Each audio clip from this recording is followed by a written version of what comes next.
जय श्री राम दोस्तों। हमारी आज की कहानी है पछतावा।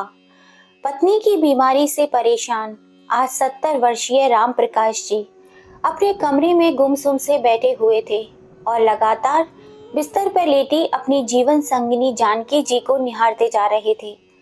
जानकी जी अपने घुटनों के दर्द के कारण बेहाल बिस्तर पर पड़ी हुई थी। बेबस तो वे स्वयं को राम प्रकाश जी भी बहुत ज्यादा महसूस कर रहे थे। वह किसी बीमारी के कारण नहीं बल्कि अपनों से ही सताए हुए थे। अपनी गठिया की बीमारी से तो उनकी जंग जारी थी, परंतु अपनों का सामना कैसे करें उन्हें समझ में नहीं आ रहा था। कुर्सी पर बैठे बैठे वह सोचने लगे कि इस उम्र में जब माँ बाप को सबसे ज्यादा अपने बच्चों की देखभाल की जरूरत होती है, वही उम्र के इस पड़ाव में भी उन्हें अपनी बीमारी की देखभाल का स्वयं काम करना पड़ता है। ऐसा नहीं है कि उम्र के इस पड़ाव पर उनका अपना कोई नहीं है। उनका इकलौता बेटा पवन, जो शादी के 20 साल के बाद उनकी गोद में आया था, और जब पवन बड़ा हुआ तब वे दोनों काफी बूढ़े हो चुके थे। जानकी जी और राम प्रकाश जी अपने बेटे को अपनी पलकों पर बिठाकर रखते थे। उसके मुंह खोलने की देर होती थी कि वो उसकी हर छोटी बड़ी फरमाइश को पूरी कर देते थे। पवन पढ़ाई में शुरू से ही होशियार था। जानकी जी ने अपने बेटे की पढ़ाई पूरी करने में दिन रात एक कर दिया। पवन के सपने बहुत बड़े थे। राम प्रकाश जी ने स्कूल से लेकर कॉलेज तक पवन की शिक्षा में कोई कमी नहीं छोड़ी थी। पवन अपनी उच्च शिक्षा के लिए विदेश जाना चाहता था। उसकी इस फरमाइश को पूरा करने के लिए उन्होंने अपने गांव की जमीन, यहाँ तक कि अपना मकान भी बेच दिया और किराए के मकान में रहने लगे।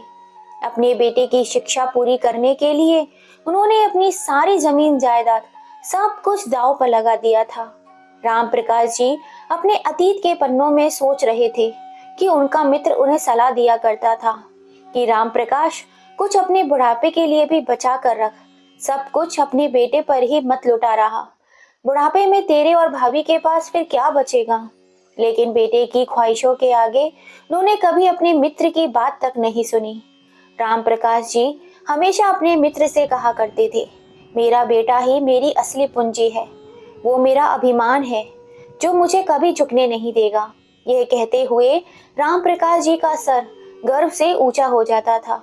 इस बात पर मित्र ने सुझाव देते हुए कहा था कि अगर बेटे को विदेश में पढ़ना ही है तो उसकी पढ़ाई के लिए बैंक से कर्ज ले लेता, लेकिन तूने तो घर ही बेच दिया, और अब जब बुढ़ापे का समय नजदीक आ रहा है तो तू पूरी तरह से अपने बेटे पवन पर ही निर्भर हो जाएगा। अपने मित्र की बात सुनकर राम प्रकाश जी बोले, हम अपने बेटे की पढ़ाई के लिए बैंक से कोई कर्ज नहीं लेंगे। बच्चों को पढ़ाना तो हर माता पिता का फर्ज होता है।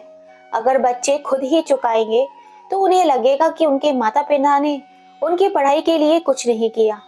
राम प्रकाश जी को उस वक्त पूरा भरोसा था कि उनका पुत्र हर हाल में उनकी देखभाल करेगा। उनका बेटा बाकी बच्चों की तरह बिल्कुल भी नहीं है।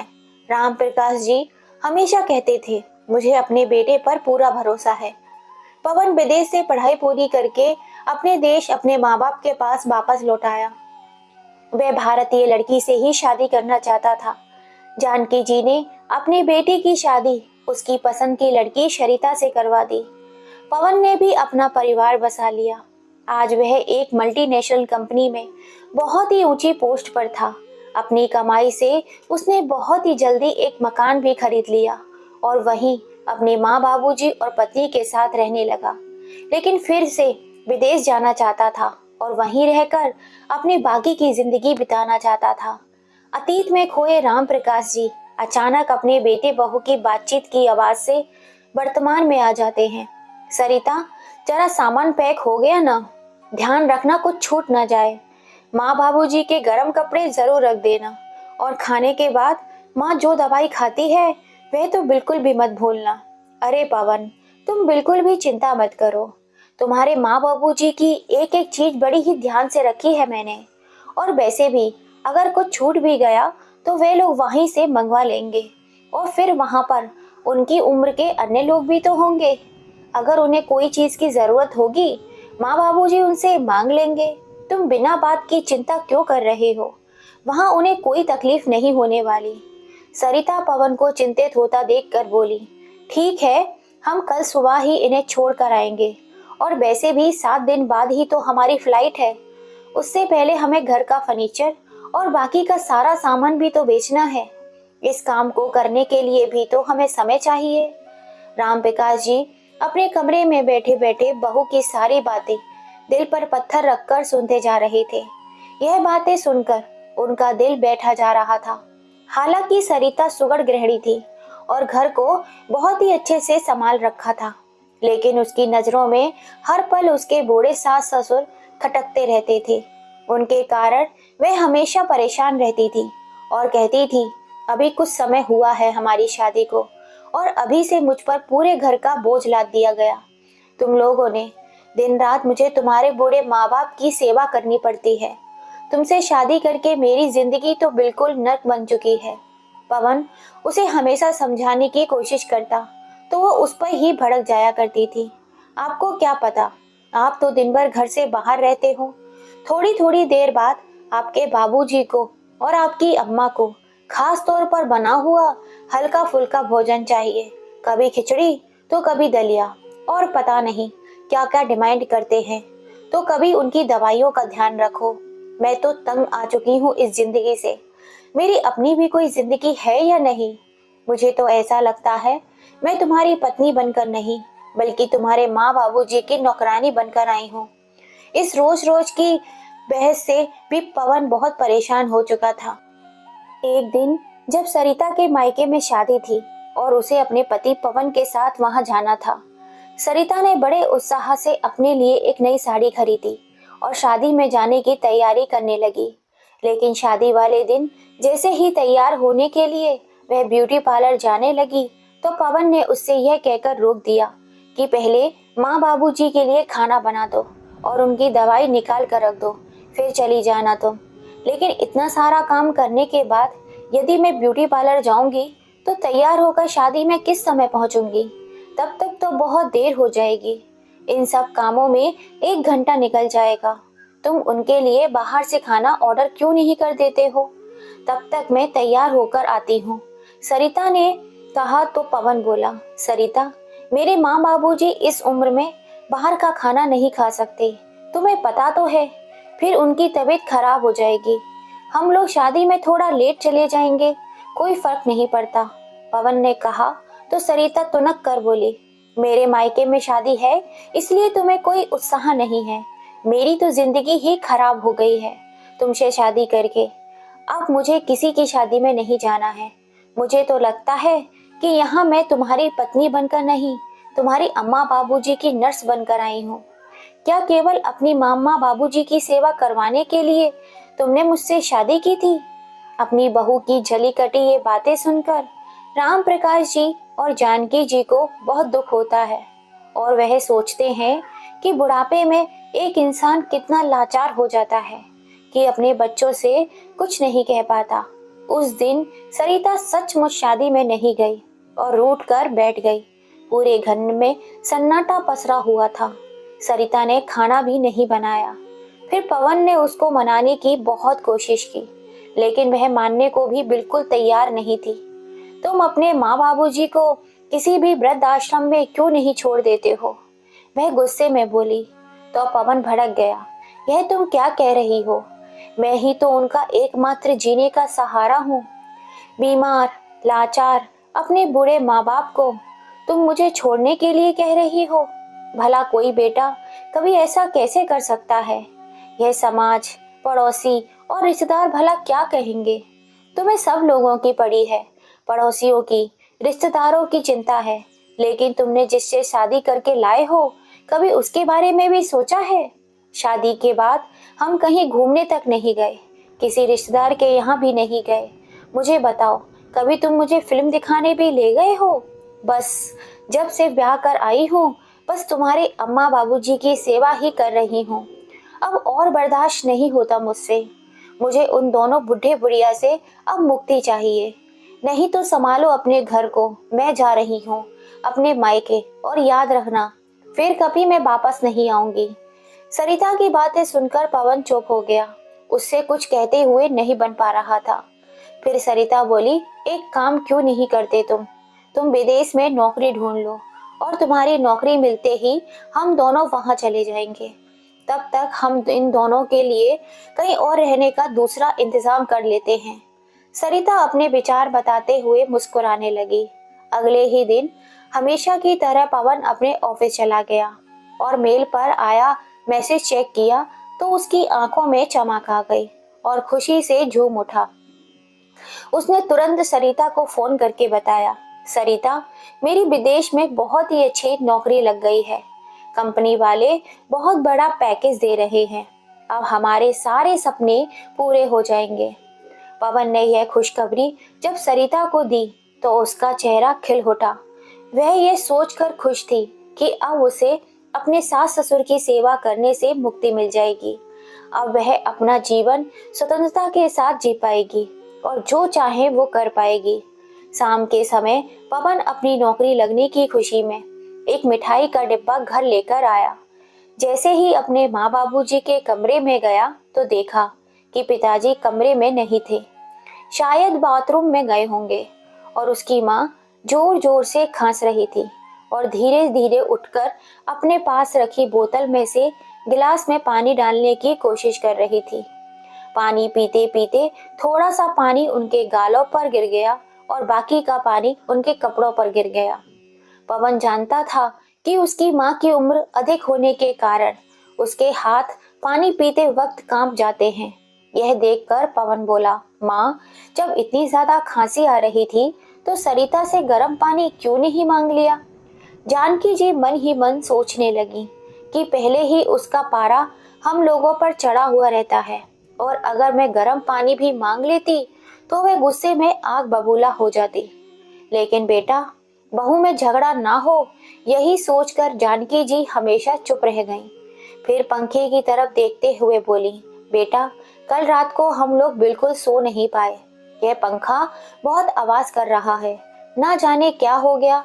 कल तेरे ऑफिस की छुट्टी है ना, तो तू कल ही इस पंखे को ठीक करा देना ताकि हम लोग आराम से सो पाए। और बेटा, मेरी और तेरे बाबूजी की दवाइयाँ भी खत्म हो गई हैं, वह भी लाकर रख देना।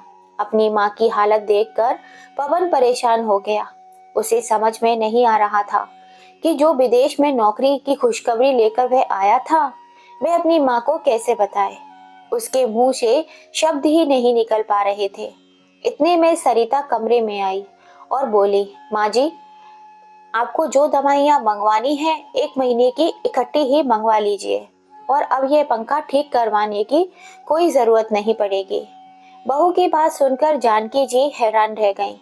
प्रश्न भरी नजरों से उसकी ओर देखने लगी तो बहू बोली, अरे माँ जी, इन्होंने आपको बताया नहीं क्या? उनकी विदेश में बहुत ही अच्छी नौकरी लग गई है। राम प्रकाश जी कमरे के दरवाजे पर खड़े हुए सन्न रह गए। उनकी आंखों में खुशी के आंसू भी आ गए और गम के भी। अपने बेटे की प्रगति को देखकर वे दोनों खुश थे, लेकिन उससे दूर होने का गम भी उन्हें सताने लगा। फिर अपने बेटे को दोनों आशीर्वाद देने लगे, लेकिन फिर दूसरे ही पल राम प्रसाद जी बोले, लेकिन बेटा, विदेश तो तुम दोनों ही जा रहे हो ना, हम तो इसी घर में रहने वाले हैं।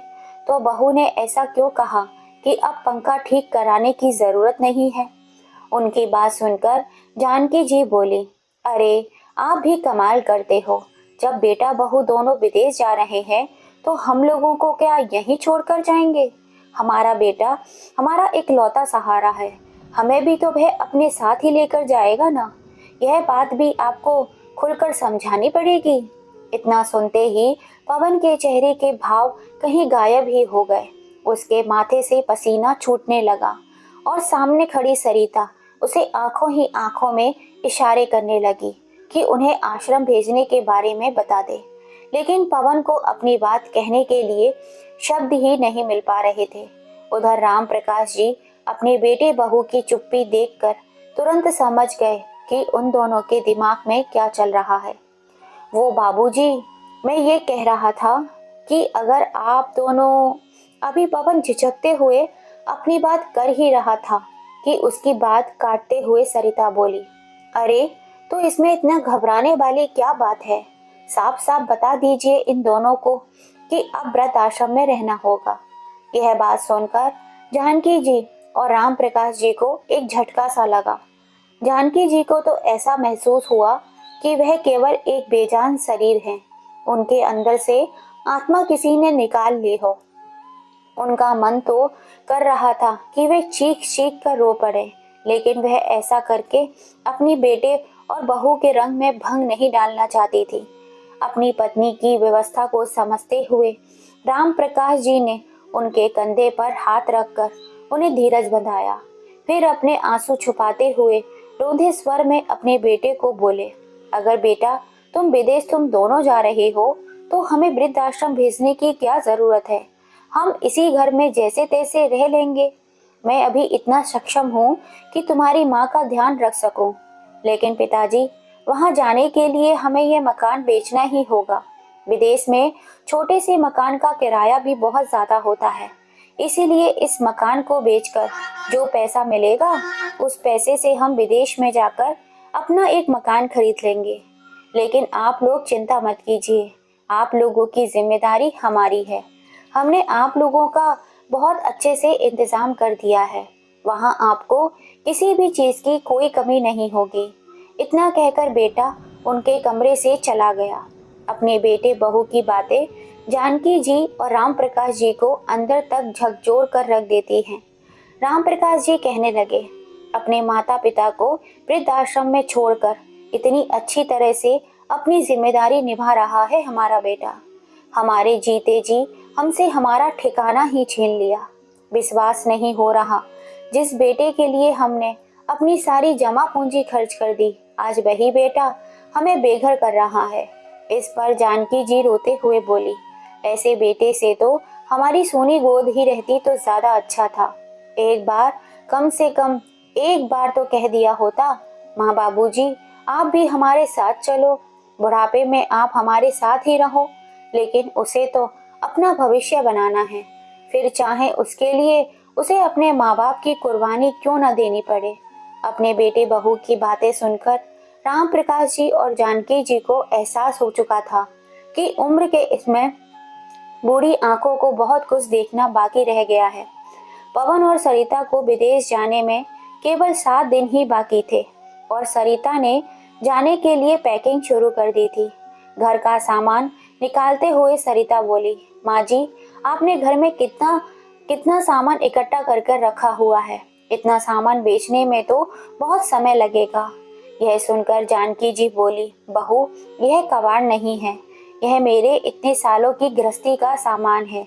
एक एक चीज को मैंने बड़े चाव से खरीदा है और संजो कर रखा हुआ है, जिसके साथ मेरी बहुत सारी यादें जुड़ी हुई हैं। लेकिन आज यह सामान तुम्हारे लिए एक कबाड़ बन चुका है। माँ जी आप कुछ भी कहिए, लेकिन यह सामान तो मुझे बेचना ही होगा। ऐसा कहकर सरिता पुरानी रखी सभी चीजों को एक कोने में पटकने लगी। उधर पवन ने भी मकान बेचने पर लगा दिया और 2 ही दिनों में उसे एक अच्छा खरीदार भी मिल गया था, तो उसने अपनी माँ बाबूजी को वृद्धाश्रम भेजने की पूरी तैयारी कर ली और सरिता ने उनका सारा सामान पैक कर दिया था। जाते समय जानकी जी दिल में दर्द और पीड़ा लिए घर को निहारते जा रही थी। उधर राम प्रकाश जी सोचने लगे, ऐसी उम्मीद तो हमने अपने बेटे से कभी नहीं की थी, जिससे अपने माँ बाप के बारे में एक पल के लिए भी नहीं सोचा और बेसहारा होने की कगार पर खड़ा कर दिया। क्या बुढ़ापा आने पर इंसान बेकार हो जाता है? अब वह काम करने के काबिल नहीं रहे तो उसे कहीं भी कैसे भी पटक दो, चाहे वह घर का एक खाली कोना हो या कोई वृद्धाश्रम हो, सड़क हो या मंदिर। क्या वह इंसान नहीं है? गाड़ी में बैठे हुए वृद्ध आश्रम की ओर जाते जानकी जी अपने पति की झुर्रियों भरे चेहरे की ओर देखती जा रही थी। उनके मन में चलती उथल पुथल और उनके दर्द की आवाज केवल जानकी जी ही सुन पा रही थी। इतने में उनके विचार श्रृंखला को भंग करते हुए पवन ने आवाज दी, माँ बाबूजी वृद्धाश्रम आ चुका है। अपनी बेबसी को दिल के किसी कोने में छुपाकर दोनों दंपत्ति बिना अपने बेटे बहू की ओर देखे ही अंदर वृद्धाश्रम में चले गए। घर लौटकर पवन मकान बेचने के लिए अलमारी से कागजात निकालने लगा। तभी माँ बाबूजी के कमरे से सरिता की आवाज आई, अजी सुनिए तो। बाबूजी का यह संदूक तो रह ही गया। हद है, बरसों पुराने सामान पर भी ताला जड़कर रखती थी तुम्हारी माँ। ताला तोड़ कर तो देखो जरा इसमें क्या है। पवन ने संदूक का ताला तोड़ा और जैसे ही संदूक खोला तो उसकी हैरानी का ठिकाना ना रहा। बचपन की सारी घटनाएं उसकी आंखों के सामने घूमने लगी। संदूक में रखे एक बक्से में उसके छोटे छोटे खिलौने पड़े हुए थे, जिन्हें खरीदने के लिए ना जाने कितनी बार उसके पिताजी ने ओवर टाइम किया था। उसे देखकर पवन की आंखों में आंसू उभर आए। फिर भी हिम्मत करके कांपते हाथों से उसने उस बक्से को संदूक से बाहर निकाला तो दूसरी ओर पवन द्वारा बचपन में बनाई गई तस्वीर थी, जिसमें उसने स्वयं को अपने माँ बाबूजी का हाथ थामे हुए दिखाया था। उस तस्वीर को बनाते हुए उसने अपने माँ बाबूजी से एक वादा किया था कि वह इसी तरह उम्र भर उनका हाथ हमेशा थाम कर रखेगा। आज वह स्वयं को शर्म के कारण जमीन में गड़ा हुआ महसूस कर रहा था। सबसे नीचे देखा तो कागजात पड़े थे। उन्हें खोलकर देखा तो देखता ही रह गया। उसे अपने पैरों के नीचे की जमीन खिसकती हुई प्रतीत होने लगी। उसके बीते हुए बचपन के सारे दृश्य उसके मानस पटल पर दिखने लगे। उसे ऐसा लगा जैसे उसके दिमाग की नसें फटी जा रही हों। अरे क्या हुआ? तुम्हारे होश क्यों उड़ गए? सुनते क्यों नहीं हो? मैं आपसे बात कर रही हूँ। सरिता अपने पति के चेहरे की विचित्र भावों को देखकर हैरान थी। आखिर ऐसा क्या हो गया था कि पवन को कुछ सुनाई देना भी बंद हो गया। सरिता ने पवन के हाथ से वह कागज लिए। उत्सुकता बंस वह उन कागजों को पढ़ने लगी, लेकिन उसके हाथ पैर भी सुन्न हो गए। उन पर लिखा था कि आज से 25 साल पहले राम प्रकाश जी और जानकी जी ने पवन को एक अनाथ आश्रम से गोद लिया था। उसकी तो हैरानी का ठिकाना ही नहीं रहा। तभी पवन जोर से चिल्लाया, मुझसे बहुत बड़ा गुनाह हो गया। लालत है मुझ पर। मेरी जिन माँ बाप ने मेरी सारी खुशियों और इच्छाओं को पूरा करने के लिए अपने जीवन की खुशियों को एक तरफ रख दिया, जीवन के इस पड़ाव पर मैंने उन्हें आश्रम छोड़ दिया। मैं खुद से नजरें मिलाने के काबिल नहीं रहा। ऐसा कहते हुए पवन ने अपनी फ्लाइट की टिकट निकालकर उनके टुकड़े टुकड़े कर कर फेंक दिए। फिर उसने प्रॉपर्टी डीलर को फोन लगाकर मकान बेचने की डील को भी कैंसिल करने के लिए कहा और बोला, जितना हर्जाना होगा मैं भरने के लिए तैयार हूँ, लेकिन अब हमारा यह मकान नहीं बिकेगा। सरिता खड़ी हुई बड़ी हैरानी से पवन की बातें सुनती जा रही थी। तभी पवन उसके पास आया और बोला, अगर तुम्हें मेरी माँ बाबूजी का साथ पसंद नहीं है तो जहाँ तुम्हारा दिल करे तुम जा सकती हो, क्योंकि मैं अपने माँ बाबूजी को वापस लेने के लिए जा रहा हूँ। ऐसा कहते हुए पवन अपनी गाड़ी स्टार्ट करके आश्रम की ओर निकल गया और सरिता आंखों में आंसू लिए अपने पति को जाता हुआ देखती रह गई। दोस्तों, इसमें सबसे ज्यादा गलती किसकी थी, बहू की या बेटे की, जो अपने माँ बाप को वृद्धाश्रम तक छोड़ाया? अपनी राय हमें कमेंट करके जरूर बताइएगा। कहानी पसंद आई हो तो ज़्यादा से ज़्यादा इसे अपने फैमिली फ्रेंड में शेयर कीजिएगा, लाइक कीजिएगा, सब्सक्राइब कीजिएगा। फिर मिलेंगे आपसे ऐसी ही किसी कहानी के संग। जय श्री राम दोस्तों।